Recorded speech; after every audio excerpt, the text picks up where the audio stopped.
السلام عليكم ورحمة الله وبركاته. الحمد لله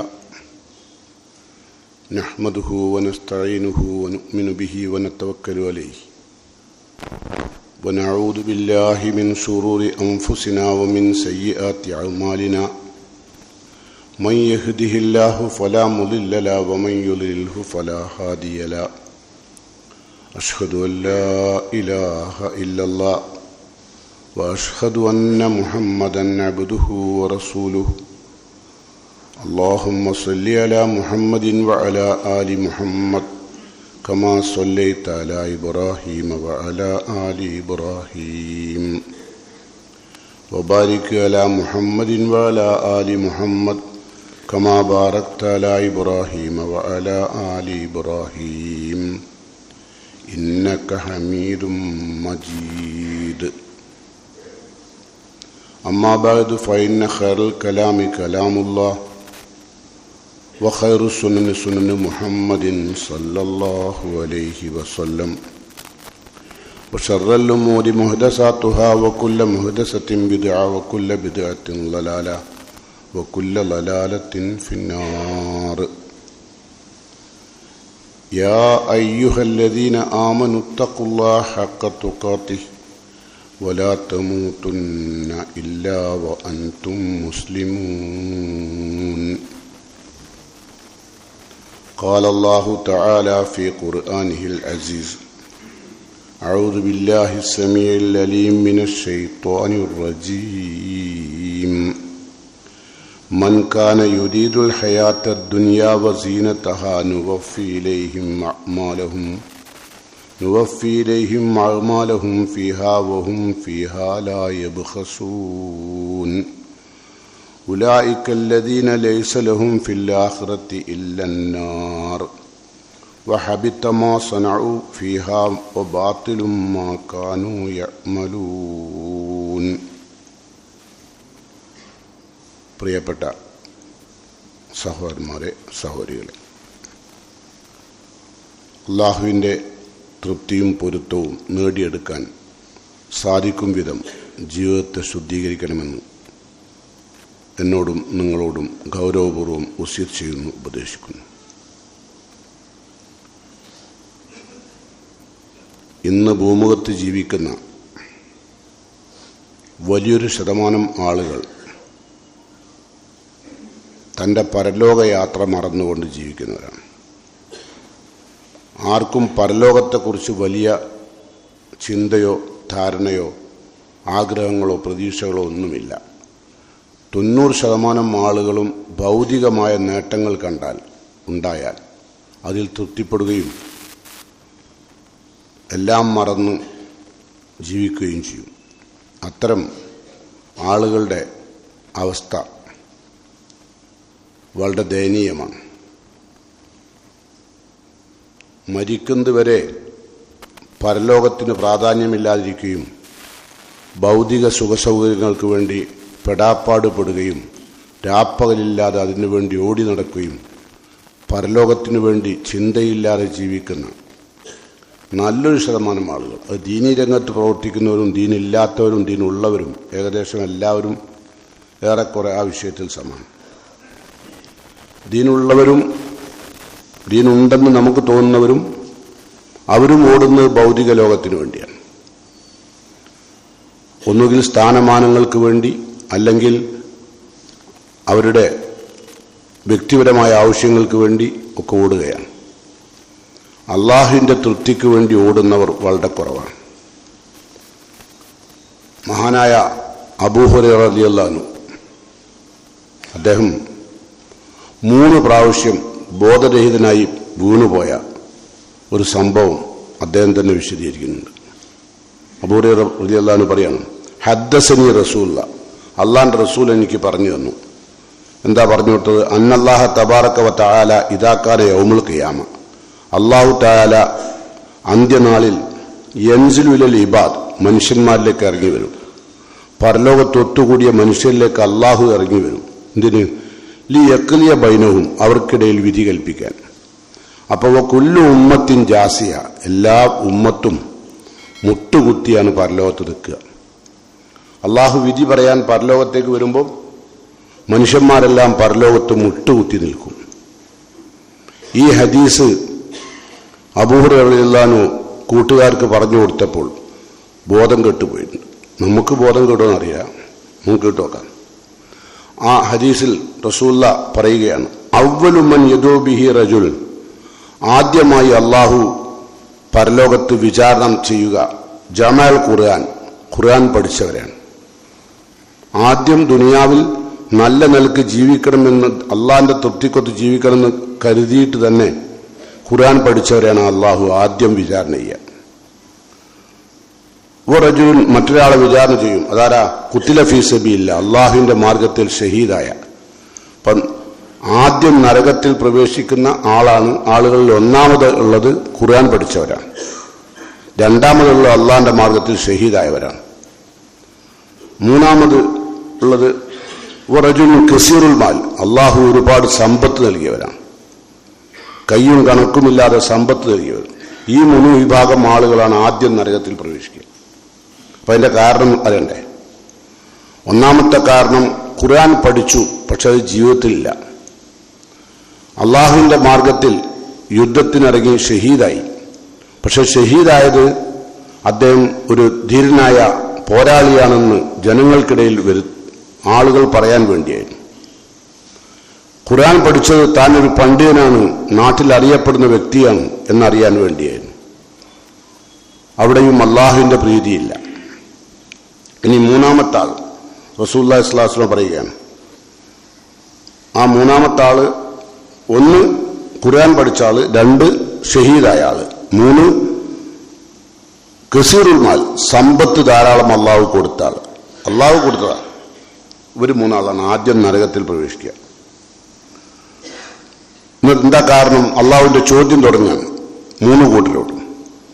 ഫയഖൂലുല്ലാഹു ലിൽ ഖാരി, ഖുർആൻ പഠിച്ച പണ്ഡിതനായ ഹാഫിലായി നടക്കുന്ന ഒരുപാട് ആൾക്കാരുണ്ടല്ലോ ഇപ്പം, പ്രത്യേകിച്ച് അല്ലേ, ഒരുപാട് ആളുകൾ ഇപ്പം ഹാഫിലാണ്.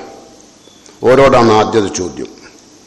ഫയഖൂലുല്ലാഹു ലിൽ ഖാരി, ഖാരിയോട് അള്ളാഹു ചോദിക്കും, അലം ഉഅല്ലിം കമാ അൻസൽതു അലാ റസൂലി, എന്റെ റസൂലിന് ഞാൻ അവതരിപ്പിച്ച വിശുദ്ധ ഖുർആൻ ഞാൻ നിനക്ക് പഠിപ്പിച്ചില്ലേ? അള്ളാഹ് പഠിപ്പിച്ചില്ലേ?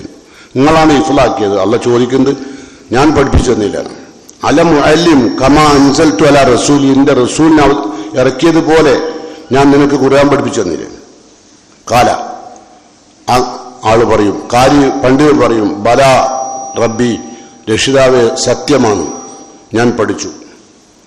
അപ്പൊ അള്ളാന്റെ അടുത്ത ചോദ്യം, ഫമാദാ അലിംത ഫീമാ അലിംത, നീ പഠിച്ച ഖുർആൻ കൊണ്ട് നീ എന്താണ് പ്രവർത്തിച്ചത്?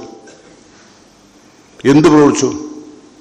അപ്പൊ അദ്ദേഹം മറുപടി പറയും, കുന്തു അഖൂമു ബിഹി ആനാ അൽ ലൈലി വ ആനാ അൻ നഹാർ, അല്ലാഹുവേ രാപ്പകലില്ലാതെ വിശുദ്ധ ഖുർആൻ പാരായണം ചെയ്യുകയും വിശുദ്ധ ഖുർആൻ ഉപയോഗിച്ചുകൊണ്ട് ഞാൻ നമസ്കാരത്തിന് ഇമാമ് നിൽക്കുകയൊക്കെ ചെയ്തു. അങ്ങനെയുണ്ട്.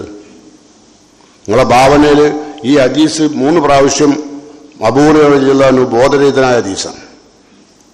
അപ്പൊ ഖുർആൻ പഠിക്കുന്ന ആളുകളായാലും ശ്രദ്ധിക്കുക, ഈ പഠനം ആർക്ക് വേണ്ടിയാവണം? അള്ളാഹ്ക്ക് വേണ്ടിയാവണം. എങ്കിൽ അള്ളാന്റെ താജുൽ കറാമയാണ്, ആദരവിന്റെ ഒരു ആഭരണ ഉടയാട അള്ളാഹു പരലോകത്ത് ഖുർആൻ പഠിച്ചവർക്ക് നൽകും. നേരെ മറിച്ച് അള്ളാന്റെ തൃപ്തിക്ക് അല്ലാണ്ട് ഖുർആൻ പഠിച്ചവർക്കോ ഓരോ കാര്യമാണ് ആദ്യമായി നരകത്തിലേക്ക് ഓരാണ് പോകുന്നത് കേട്ടോ. അപ്പൊ ഖുർആൻ പഠിക്കുന്ന ആളുകൾ ഖുർആൻ പഠിച്ചു എന്നതുകൊണ്ട് മാത്രം സ്വർഗ്ഗത്തിൽ പോകുന്നു കരുതണ്ട. അപ്പോൾ അള്ളാന്റെ ചോദ്യം എന്തായിരുന്നു? ഫമാദാ അലിംത ഫീമാ അലിംത, നിനക്ക് ഞാൻ പഠിപ്പിച്ചു തന്ന ഖുർആൻ കൊണ്ട് നീ എന്ത് പ്രവർത്തിച്ചു? അപ്പൊ അദ്ദേഹം പറഞ്ഞു, കുന്തു അഖൂമു ബിഹി ആനാ അൽ ലൈലി വ ആനാ അൻ നഹാർ, രാപ്പകൽ ഇടവില്ലാതെ ഞാൻ ഖുർആൻ പാരായണം ചെയ്യുകയും അതുപയോഗിച്ച് ഒരുപാട് ഇമാമ് നോക്കുകയൊക്കെ ചെയ്യുന്നുണ്ട്. ഫയഖൂല, അപ്പൊ അള്ളാഹു പറയും, ഖദബ്ത, നീ പറഞ്ഞത് കളവാണ്. ആരാ പറയുന്നത്? നമ്മുടെ ഹൃദയത്തിലെ ശ്രീകോവിലിൽ നാം ഒളിപ്പിച്ചു വച്ചിരിക്കുന്ന രഹസ്യങ്ങൾ അറിയുന്ന റബ്ബാണ് പറയുന്നത്, ഖദബ്ത, നീ പറഞ്ഞത് കളവാണ്. നമ്മൾ പറഞ്ഞെന്താ? ഞാൻ രാപ്പകലില്ലാതെ ഖുർആൻ ഓതി അല്ലേ, പഠിച്ചു, ആളുകൾക്ക് ഇമാമു വന്നു, അതൊക്കെ ചെയ്തു. അപ്പൊ അള്ളാന്റെ മറുപടി, ഖദബ്ത, നീ പറഞ്ഞ കളവാണ്. ഒത്തക്കൂലുൽ മലായിക്കത്ത്, നമ്മളുടെ കർമ്മരേഖ രേഖപ്പെടുത്തിയ മലക്കുകൾ പറയും, ഖദബ്ത, നീ പറഞ്ഞ കളവാണ്. അവരും എഴുതിയതില്ല. ഇതെന്തിനാ പഠിച്ചത് കേട്ടോ? കദബ്ത വയഖൂലുള്ള അല്ലാഹു തആല വീണ്ടും പറയും. കാരണം പഠിക്കാനുണ്ടായ കാരണം അല്ല തന്നെ പറയാണ്. ബൽ അറത്തൻ യുക്കാല അന്നക കാര്യം, നീ ഒരു പണ്ഡിതനാണെന്ന് ആൾക്കാർ പറയാൻ വേണ്ടിയാണ് നീ പഠിച്ചത്. ജനങ്ങളുടെ ഇടയിൽ നീ ഒരു പണ്ഡിതനാണെന്ന് അറിയാൻ, അറിവുള്ള ആളാണെന്ന് ബോധ്യപ്പെടുത്താൻ, അതിനു വേണ്ടിയാണ് നീ പഠിച്ചത്. ആരാ പറഞ്ഞ പരലൊന്നല്ല, എല്ലാം അറിയുന്ന ആലിമുൽ ഗൈബായ റബ്ബ് പറയാണ്, നീ പഠിച്ചത് ആളുകൾക്ക് ഇമാമൊന്ന് നിസ്കരിക്കാനോ ഖുർആൻ ഓതിയിട്ട് പ്രതിഫലം വാങ്ങാനോ അല്ല. പകരം നീ ഒരു നല്ല പണ്ഡിതനാണ്, നല്ലൊരു വാചാലനായ വാഗ്മിയാണെന്ന് ജനങ്ങൾക്കിടയിൽ വരുത്താൻ വേണ്ടിയാണ് നീ പഠിച്ചത്. എങ്ങനെ ഉണ്ടാവും? അപ്പോഴേ അന്നൊക്കെ കാര്യം. എന്നിട്ട് റസൂൽ അല്ലാഹ് പറയാ ഓനോട് തന്നെ, ഫഖദ് കീല, അത് പറയപ്പെട്ടു, നീ മരിക്കുന്നതുവരെ എല്ലാവരും പറഞ്ഞു നീ നല്ല പണ്ഡിതനാണ്, നല്ലൊരു പണ്ഡിതനാണ് നാട്ടുകാർ മുഴുവൻ പറഞ്ഞു. ഇനിയാണ് ബാക്കി കാര്യം. ഇനി മൂന്നാളാണല്ലോ. ആദ്യം നരകത്തിപ്പുണ്ട് അല്ലേ? രണ്ടാമത്തെ ആളാരാ? രണ്ടാമത്തെ ആള് യൂത്ത സാഹിബൽ മാൽ, അള്ളാഹു ഒരുപാട് പണം കൊടുത്ത വ്യക്തി, അയാളാണ് ഇഞ്ഞു കൊണ്ടിരുന്നത്. പണ്ഡിതന്റെ കഴിഞ്ഞു, ഓന്റെ ചോദ്യവും വിചാരണയും കഴിഞ്ഞു. ഇനി പണക്കാരനെ കൊണ്ടുവന്നു. എന്താ അല്ലാഹു ചോദിക്കുക? ഫയഖൂലുല്ലാഹു ലഹു, അവനോട് അള്ളാഹു ചോദിക്കും, അലം ഉവസ്സി അലൈക ഹത്താലം അദാക തഹ്താജ് അല അഹദിൻ, ഒരാളുടെയും കീഴിൽ നിൽക്കാതെ ആരെയും ആശ്രയിക്കാത്ത വിധം ജീവിക്കാനുള്ള സമ്പത്ത് ഞാൻ വിശാലമായി നിനക്ക് തന്നില്ലേ? ചെറിയ പൈസ എന്നല്ലാന്ന്, ആരെയും ആശ്രയിക്കാത്ത, ആരുടെയും ഒരു അടിമപ്പണി ചെയ്യാതെ ജീവിക്കാൻ പറ്റാവുന്ന സമ്പത്ത് ഞാൻ നിനക്ക് നൽകിയില്ലേ? ഫമാദ അമിൽത ഫീമ അത്തൈതുക, ഞാൻ നിനക്ക് നൽകിയ സമ്പത്ത് കൊണ്ട് നീ എന്താ ചെയ്ത്? അപ്പൊ ഈ സമ്പന്നൻ പറയും, കുന്തു അസ്ലുർ റഹിം, ഞാൻ ഈ പണം കൊണ്ട് എൻ്റെ കുടുംബ ബന്ധം, രക്തബന്ധം പൂർണ്ണമായും ചേർത്തു. കഴിവില്ലാത്ത എൻ്റെ കുടുംബങ്ങൾക്ക് അള്ളാഹുവെ നിന്റെ തൃപ്തി ആലോചിച്ചുകൊണ്ട് തൃപ്തിക്ക് വേണ്ടിയിട്ട് ഞാൻ ഒരുപാട് ധനം ചെലവഴിച്ചു. അങ്ങനെ രക്തബന്ധം ചേർത്തു. എൻ്റെ കുടുംബത്തിൽ പണമില്ലാത്ത ആളുകളെ സഹായിച്ചു. സംഗതി സഹായിച്ചിട്ടുണ്ട്. അത്തസദ്ദഖു, പാവങ്ങൾക്ക് ഞാൻ ധർമ്മം കൊടുത്തു. ഫയഖൂല, അപ്പൊ അല്ലാഹു തആല ഇടപെട്ട് പറയും, ഖദബ്ത, നീ പറഞ്ഞ കളവാണ്. അങ്ങനെ എല്ലാം അറിയുന്ന റബ്ബാ പറയുന്നത്, ഖദബ്ത, നീ പറഞ്ഞ കളവാണ്. തഖൂലുൽ മലായികത്തു, പിന്നെ കർമ്മരേഖ എഴുതിയ മലക്ക് പറയും, ഖദബ്ത, നീ പറഞ്ഞ കളവാണ്. വയഖൂലുല്ലാഹു ലഹു, അല്ലാഹു തആല അവനോട് പറയും അതിന്റെ യഥാർത്ഥം, എന്തിനാണ് നീ പണം ചെലവഴിച്ചു? ബൽ അറത്ത, നീ ആഗ്രഹിച്ചു, യുക്കാല ഫുലാൻ, ഇന്ന വ്യക്തി ജവാദുൻ, അദ്ദേഹം വലിയ ധർമ്മിഷ്ഠനാണ്, നാട്ടിലെ വലിയ ധർമ്മിഷ്ഠനാണെന്ന് ആളുകൾ പറയാനാണ്. ഇങ്ങനെ ആളുകൾ അല്ല പറയാൻ, ഫഖർ കീലതാക്ക, അങ്ങനെ പറയപ്പെട്ടിട്ടുണ്ട്. നീ മരിച്ചാലും ആളുകൾ പറഞ്ഞു ഒരുപാട് ധനം ചെലവഴിച്ച നല്ല മനുഷ്യനാണ്. അപ്പം തെറ്റല്ലല്ലോ ചെയ്ത്. ഞാൻ പറഞ്ഞെന്താ, ദീനുള്ള ആൾക്കാരും ദീനില്ലാത്ത ആൾക്കാരും 85% ആളുകളും അള്ളാഹുവിന്റെ മാർഗ്ഗത്തിലല്ല. 85%, 15% ആളുകളെ ഞാൻ കൂട്ടിയതാണ്. നിങ്ങൾ കൂട്ടുമെന്ന് എനിക്കറിയില്ല. കേൾക്കുന്ന നിങ്ങളെ 85% ആളുകളും പണിയെടുക്കുന്നത് അവനവൻ്റെ വ്യക്തിത്വം വികസിപ്പിക്കാൻ, അവനവൻ്റെ സ്ഥാനം വലുതാക്കാൻ. നിങ്ങൾ നോക്കേണ്ടി, ഞാനായാലും ആരായാലും അള്ളാന്റെ മാർഗത്തിൽ പണിയെടുക്കുന്ന ആളുകളെ ആദ്യം നരകത്തിലേക്ക് കൊണ്ടുപോവുക. രണ്ടാമത് അള്ളാഹുവിന്റെ പ്രവാചകൻ പറഞ്ഞത് സമ്പത്ത് കൊടുത്ത് അല്ലേ? അവൻ എന്തുകൊണ്ടാ കൊടുത്തതെന്നാ ഓൻ പറഞ്ഞത്? പണം കൊടുത്തോൻ പറഞ്ഞു ഞാൻ എൻ്റെ രക്തബന്ധം ചേർക്കാൻ, പാവങ്ങളെ സഹായിക്കാൻ ആയിരുന്നു. അല്ല പറയുന്നു അല്ല, കളവാ പറഞ്ഞത്. പിന്നെ നീ ആഗ്രഹിച്ചെന്താ? എല്ലാവരും നിന്നെക്കുറിച്ച് പറയണം, എന്ത്, നീ ഒരു ധർമ്മിഷ്ഠനാണ്. എന്നിട്ട് അല്ല തന്നെ പറയാം, ഫഖർ കീല, മരിച്ചതിന് ശേഷവും അല്ലാഹു എന്നെ പറ്റി അതാ പറഞ്ഞു നാട്ടുകാർ അല്ലേ? നിങ്ങളൊന്ന് ആലോചിച്ച് നോക്കി. ഇതെല്ലാം കൂടി കേൾക്കുമ്പോൾ ആർക്കാ ബോധം കണ്ടക്കുക? അല്പം കൽബിൽ അള്ളാഹു എന്ന ചിന്തയുള്ള ആളുകൾ ബോധം കെടൂലേ? അബൂഹുറൈറ ഈ ഹദീസ് ഉദ്ധരിച്ച് 3 പ്രാവശ്യം ബോധരഹിതനായി ഞാൻ തുടക്കത്തിൽ തന്നെ പറഞ്ഞു കേട്ടോ. അപ്പം ഇനി മൂന്നാമത്തെ ആളെ അവരെയാണ് ഇനി നരകത്തിലേക്ക് കൊണ്ടാവാൻ വിളിക്കുന്നത്. അള്ളാഹ് പരലോകത്ത് കുത്തില ഫീ സബീലില്ലാ, അള്ളാഹുവിന്റെ മാർഗത്തിൽ ഷഹീദായ മനുഷ്യനെ കൊണ്ടുവരും. യുദ്ധം ചെയ്ത് ഷഹീദായതാ, അല്ലാണ്ട് സിനിമക്ക് പോയതല്ല, സിനിമക്ക് പോയിട്ട് വണ്ടി കുടുങ്ങിയതല്ല. അല്ലെങ്കിൽ ടൂറ് പോയിട്ട് ആക്സിഡന്റ് ആകല്ല. അള്ളാഹുവിന്റെ മാർഗത്തിൽ ഷഹീദായ വ്യക്തിയെ കൊണ്ടുവരുന്നു. എന്നിട്ട് അള്ളാഹിന്റെ ചോദ്യം ഈ ഷഹീദായ ആളോട്, ഫയഖൂലു, അള്ളാഹു ചോദിക്കുന്നു, ഫീമ ഖുതിൽത, എന്തിനു വേണ്ടിയാണ് ഷഹീദായത്? ഫയഖൂലു, അപ്പൊ അദ്ദേഹം പറയും, ഉമിർതു ബിൽ ജിഹാദി ഫീ സബീലില്ലാഹ്, അള്ളാഹുവിന്റെ മാർഗത്തിൽ ധർമ്മസമരം ചെയ്യണമെന്ന് ഞാൻ കൽപ്പിക്കപ്പെട്ടിട്ടുണ്ട്. ഫീ സബീലിക്ക്, നിന്റെ മാർഗത്തിൽ ധർമ്മസമരം ചെയ്യണമെന്ന് ഞാൻ കേട്ടു. അതുകൊണ്ട് ഞാൻ ഫഖാതൽതു ഫീക, ഞാൻ നിനക്ക് വേണ്ടി പടച്ചോനെ യുദ്ധം ചെയ്തു. അങ്ങനെ ഷഹീദായതാ. ഹത്തശ്ഹുതു, അങ്ങനെ അവസാനം ഞാൻ ഷഹീദായി. കാല, അള്ള പറയുന്നു, ഖദബ്ത, ഓനോടാ പറയുന്നത്, ഷഹീദായ മനുഷ്യനോടാ പറഞ്ഞത്, നീ കളവാ പറഞ്ഞ്. ഖദബ്ത കേട്ടോ. വലാകിന്നക, അള്ള പറയാ, ഖാതൽത, നീ യുദ്ധം ചെയ്തുള്ളത് ശരിയാണ്. ഇല്ലാ അൻ യഖൂല ഫുലാനും ജരീ, ഇന്ന വ്യക്തി അള്ളാന്റെ മാർഗത്തിൽ ധീരമായി പോരാടിയവനാണ് ആളുകൾ പറയാൻ വേണ്ടിയാണ് നീ പോരാടിയത്, അള്ളാഹ്ക്ക് വേണ്ടിയല്ല. ഇപ്പൊ എത്ര ശതമാനം ആളുണ്ടാവും? ഞാൻ 85% ആളുകൾ ഇതില്ല എന്നാ പറഞ്ഞത്. 15% ആളുകൾ അള്ളാഹ്ക്ക് വേണ്ടിയാ. ചിലപ്പോൾ ഞാൻ പറഞ്ഞ 15 നിങ്ങൾ കൂട്ടൂല. കാരണം നിങ്ങൾ കാണുന്ന കുറെ ആൾക്കാരുണ്ടല്ലോ, ഞാൻ കാണുന്ന കുറെ ആൾക്കാരുണ്ട്, പണ്ഡിതന്മാരായാലും സമ്പന്നന്മാരായാലും അള്ളാഹുവിന്റെ മാർഗത്തിൽ രാപ്പകലില്ലാണ്ട് ഓടി നടക്കുന്ന ആൾക്കാരെയൊക്കെ നമ്മൾ കാണുന്നുണ്ട് അല്ലേ? പലരുടെയും വ്യക്തിത്വ വികാസം, പലരുടെയും പിന്നെ സ്ഥാനമാനങ്ങൾക്ക് വേണ്ടിയുള്ള ഓട്ടാണ് അല്ലേ? നിങ്ങൾ പരിശോധിച്ച് നോക്കേണ്ടി, നിങ്ങളൊക്കെ എന്തിനാ ഓടിയെന്ന്. അപ്പൊ അവരെ ഇങ്ങോട്ട് പറയാം, സുമ്മക്കാല, പിന്നെ റസൂലുള്ള പറഞ്ഞു, യാ അബൂ ഹുറൈറ ഉലൈക സലാസ അവ്വലു ഖൽഖില്ലാഹി തുസഅറുഹും ബിഹിന്നാർ യൗമൽ ഖിയാമ, ആദ്യമായി നരകത്തിൽ പ്രവേശിക്കുന്ന വിഭാഗം 3 ആളുകളാണ് ഇവര്. ഇത് പറഞ്ഞപ്പോഴാണ് അബൂ ഹുറൈറ ചിന്തിച്ചിട്ട് ബോധം കിട്ടുപോയത്. ഈ സംഭവം കേട്ട മുആവിയ റളിയല്ലാഹു അൻഹു, അദ്ദേഹം പൊട്ടിക്കരഞ്ഞു. ധീരനായ മുആവിയ ഈ ഹദീസ് കേട്ടപ്പോൾ പൊട്ടിക്കരഞ്ഞു. എന്നിട്ട് അദ്ദേഹം സൂറത്ത് ഹൂദിലെ ഒരു ആയത്തോതി. ആ ആയത്താണ് ഞാൻ നിങ്ങളുടെ മുമ്പിൽ മുഖവുരയിൽ ഓതി കേൾപ്പിച്ചത്.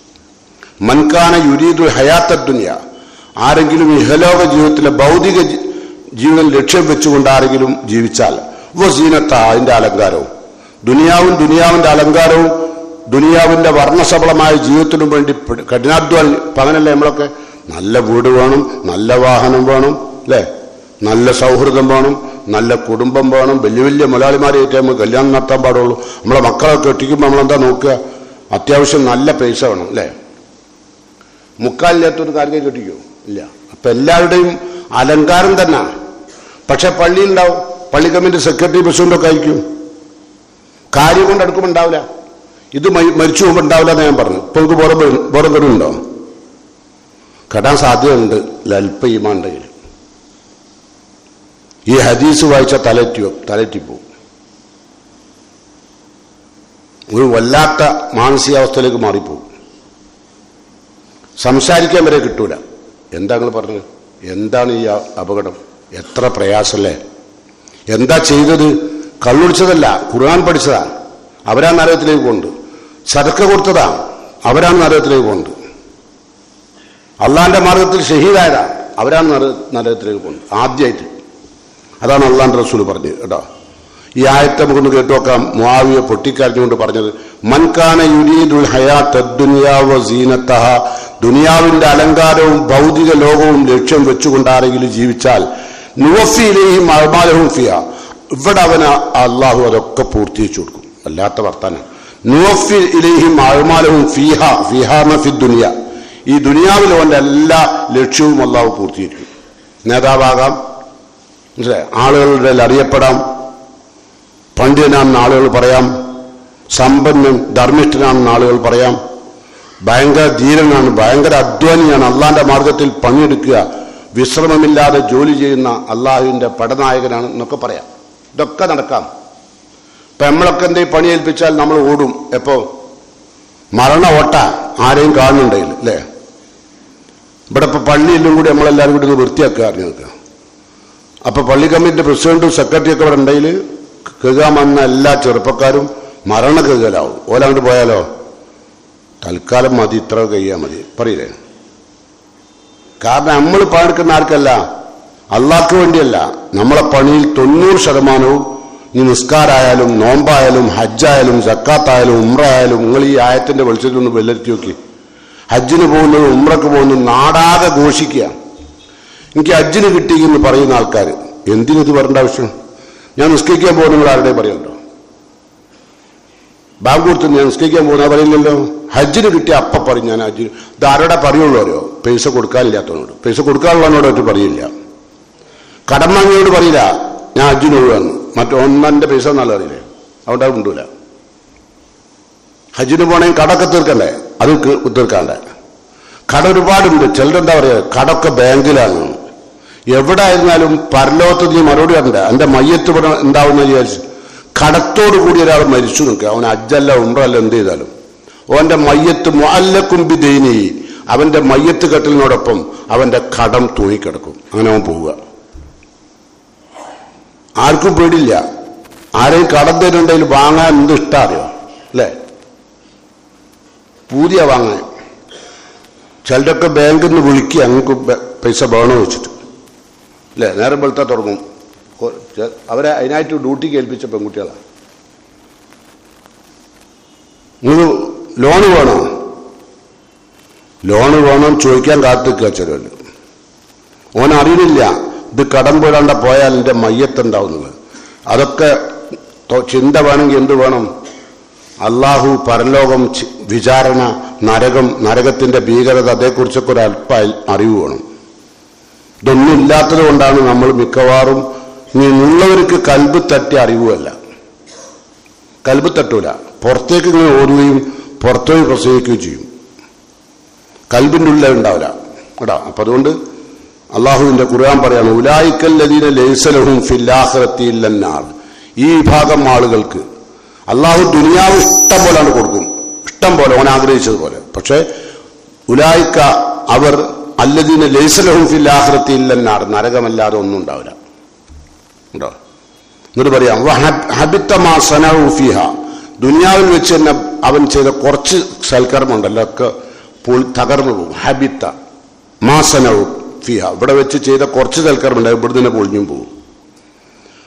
ബാത്തിലും മാക്കാനു യഅമലൂൻ, അതുപോലെ തന്നെ അവൻ പ്രവർത്തിച്ചെല്ലാം ഫലമില്ലാണ്ട് നിഷ്ഫലില്ലാണ്ട് പോകും. അങ്ങനെ മയ്യത്ത് പോവുക. അതുകൊണ്ട്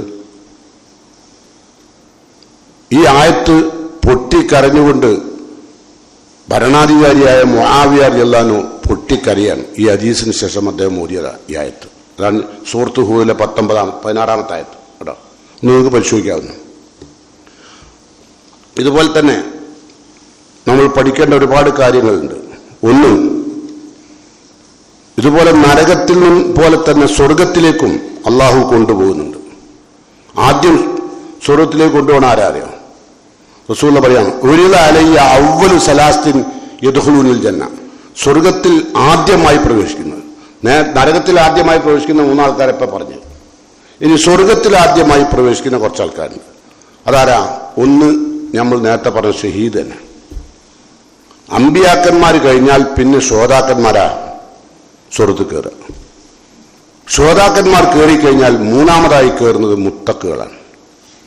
അള്ളാഹിന്റെ കൽപ്പനകൾ ജീവിതത്തിൽ പകർത്തി അള്ളാഹിന്റെ നിരോധനകൾ ജീവിതത്തിൽ നിന്ന് വെടിഞ്ഞ് നന്മയാർന്ന ജീവൻ നയിച്ച മുത്തക്കീങ്ങൾ, അവരാണ് മൂന്നാമത് കയറുക കേട്ടോ. പിന്നെ മറ്റുള്ളവരെ അഫീഫും മുത്തഅഫീഫ് എന്ന് പറഞ്ഞു, ആരെയും ആശ്രയിക്കാതെ ആരെയും ബുദ്ധിമുട്ടിക്കാതെ പവിത്രമായ സദാചാര ബോധത്തോടുകൂടി ജീവിച്ച ആളുകൾ, അവരഞ്ഞു പോരുക. ഇപ്പം റസൂലുള്ളാഹി സ്വല്ലല്ലാഹു അലൈഹി വസല്ലം പറഞ്ഞു ആദ്യം ശ്രോതാക്കന്മാരാ കയറുകയാണല്ലോ. നബി സല്ലല്ലാഹു അലൈഹി വസല്ലമയുടെ കാലശേഷം ശ്രോതാക്കന്മാരാവാൻ ഒരുവിധം ആളുകൾക്ക് കഴിയോ? ഇപ്പൊ യുദ്ധമില്ലല്ലോ.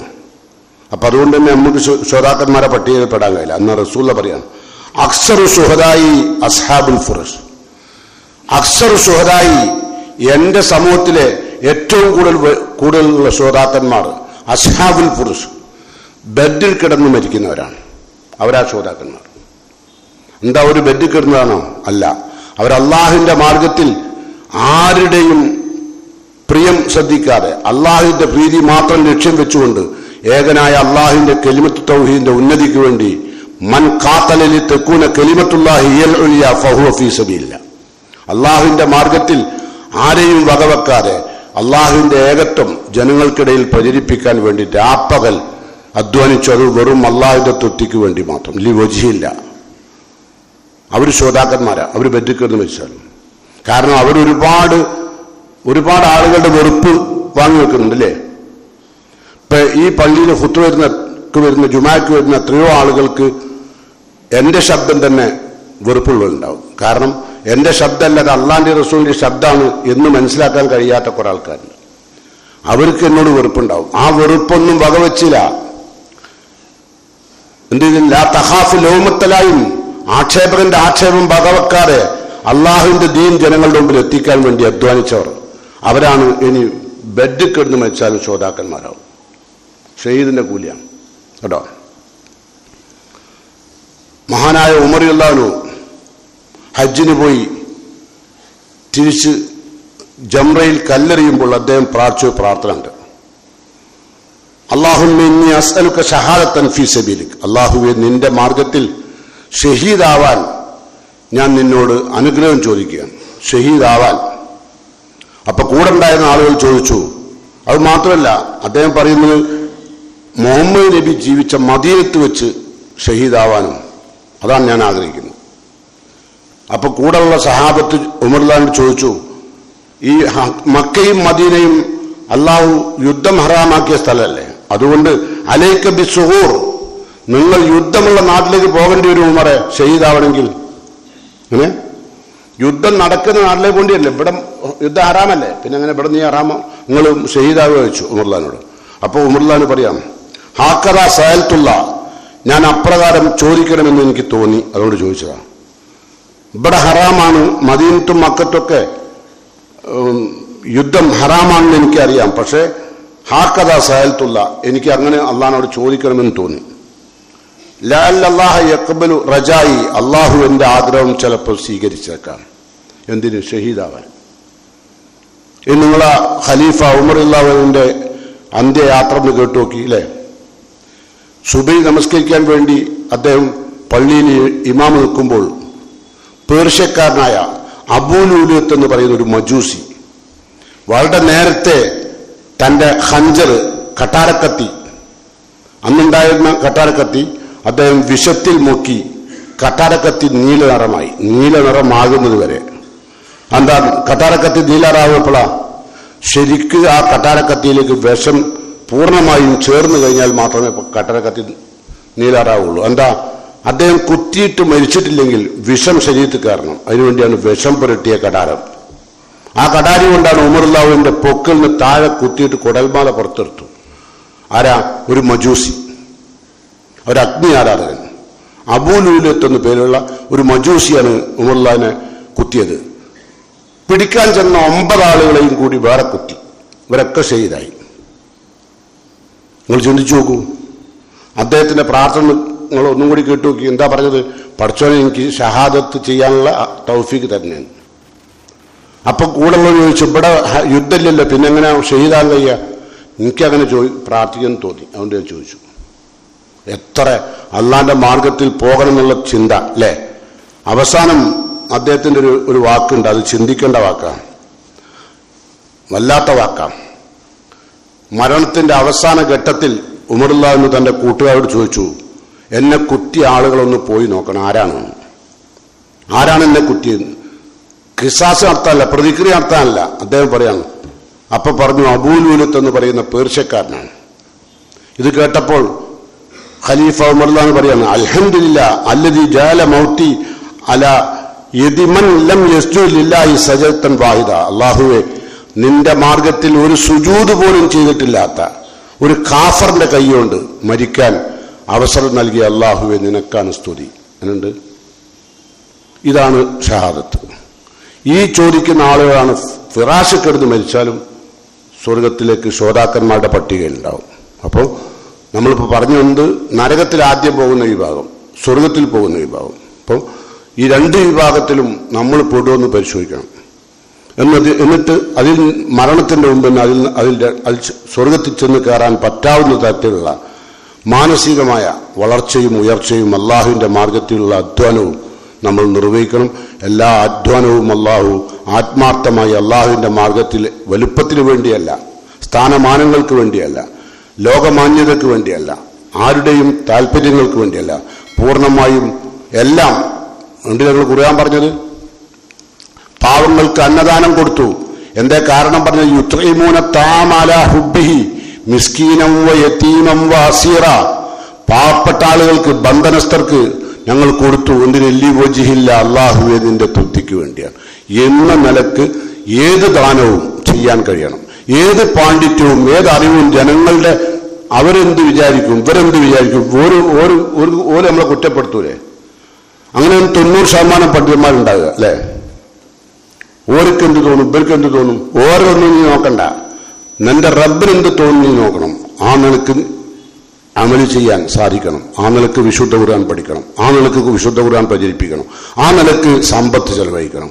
ആ നിലക്ക് അള്ളാഹുവിന്റെ മാർഗത്തിൽ പോരാടണം. അങ്ങനെ എല്ലാ കർമ്മങ്ങളും അള്ളാഹുവിന്റെ തൃപ്തിക്ക് വേണ്ടി നിർവഹിക്കാൻ സാധിക്കുന്ന യഥാർത്ഥ മുത്തഖീങ്ങളിൽ അള്ളാഹു എന്നെയും നിങ്ങളെയും ഉൾപ്പെടുത്തി അനുഗ്രഹിക്കുമാറാകട്ടെ. നിരവധി രോഗങ്ങളാൽ കഷ്ടപ്പെടുന്ന രോഗികളുണ്ട് ഭൂമിയിൽ. എത്രയാണെന്ന് പറയാൻ കഴിയില്ല. അള്ളാഹു അവർക്കെല്ലാം ശിഫ നൽകി ആഫിയത്ത് നൽകുമാറാകട്ടെ. അൽഹംദുലില്ലാഹ് അല്ലദീ ഹദാനാ ലിഹാദാ വമാ കുന്നാ ലിനഹ്തദിയ ലൗലാ അൻ ഹദാനല്ലാഹ് വസ്സലാത്തു വസ്സലാമു അലാ അഷ്റഫിൽ മുർസലീൻ വഅലാ ആലിഹി വസഹ്ബിഹി അജ്മഈൻ. അയ്യുഹൽ ഇഖ്വാൻ വൽ അഖ്വാത്ത് ഊസിക്കും സാനിയൻ വഇയ്യായ ബിത്തഖ്വല്ലാഹ്. പ്രിയങ്കരായ സത്യവിശ്വാസികളെ, ഒരിക്കൽ കൂടി അള്ളാഹുവിൻ്റെ വിധിവിലക്കുകൾ സൂക്ഷ്മതയോടെ, ശ്രദ്ധയോടെ, രഹസ്യ പരസ്യ ജീവിതത്തിൽ വിശുദ്ധമായ രൂപത്തിൽ ജീവിക്കുവാൻ ശ്രദ്ധിക്കണമെന്ന് എന്നോടും നിങ്ങളോടും വസിയത്ത് ചെയ്യുന്നു, ഉപദേശിക്കുന്നു.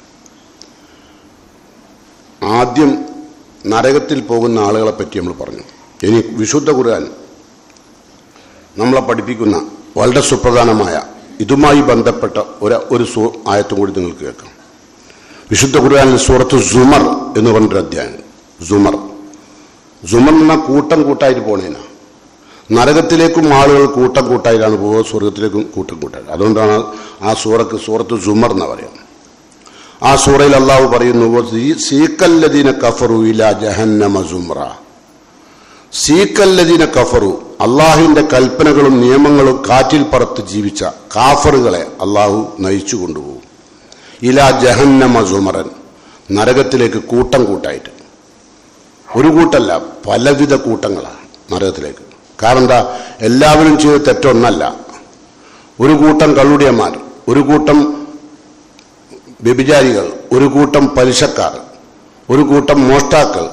ഇനി ഞാൻ കുറ്റകൃത്യങ്ങൾ എണ്ണില്ല. എത്ര കൊലപാതകികൾ, സ്വന്തം മാതാപിതാക്കളെ പോലും കൊന്നു തീർക്കുന്ന മക്കൾ അല്ലേ? കഞ്ചാവും MDMA-യും അതുപോലുള്ള മാരകമായ ലഹരിക്കടിമപ്പെട്ട് സ്വന്തം മാതാപിതാക്കളെ ഹാമർ കൊണ്ട് അടിച്ചു കൊല്ലുകയാണ്.